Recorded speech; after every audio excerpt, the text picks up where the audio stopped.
سورہ کوثر میں عددی معجزے نے ہی مجھے حیران کر رکھا ہے، سوچا آپ کے ساتھ شیئر کر لوں۔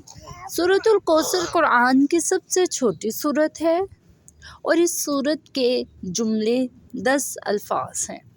قرآن بذات خود ایک معجزہ ہے، لیکن جب سورۃ الکوثر کی پہلی آیت میں 10 حروف ہیں، سورۃ الکوثر کی دوسری آیت میں 10 حروف ہیں، سورۃ الکوثر کی تیسری آیت میں 10 حروف ہیں، اس پوری سورت میں جو سب سے زیادہ تکرار سے حرف آیا ہے وہ حرف الف ہے جو 10 دفعہ آیا ہے۔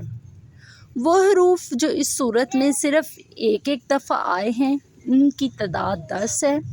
اس سورت کی تمام آیات کا اختتام حرف را پر ہوا ہے جو کہ حروف ہجا میں 10واں حرف شمار ہوتا ہے۔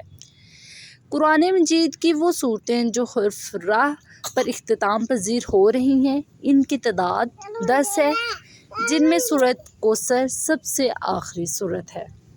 سورت میں جو 10 کا عدد ہے اس کی حقیقت یہ ہے کہ وہ ذوالحجہ کے مہینے 10واں دن ہے، جیسے کہ اللہ تعالیٰ نے فرمایا فَصَلِّ لِرَبِّكَ وَانْحَرْ، پس نماز پڑھو اور قربانی کرو۔ وہ دراصل قربانی کا دن ہے۔ اللہ کی شان یہ کہ سب کچھ قرآن کریم کی یہ جو سب سے چھوٹی سورت ہے ایک سطر پر مشتمل ہے۔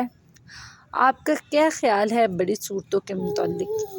اللہ تعالیٰ نے اسی لیے فرمایا ہم نے اپنے بندے پر جو کچھ نازل کیا ہے اگر تمہیں اس میں شک ہو تو اس جیسی ایک سورت ہی لے آؤ۔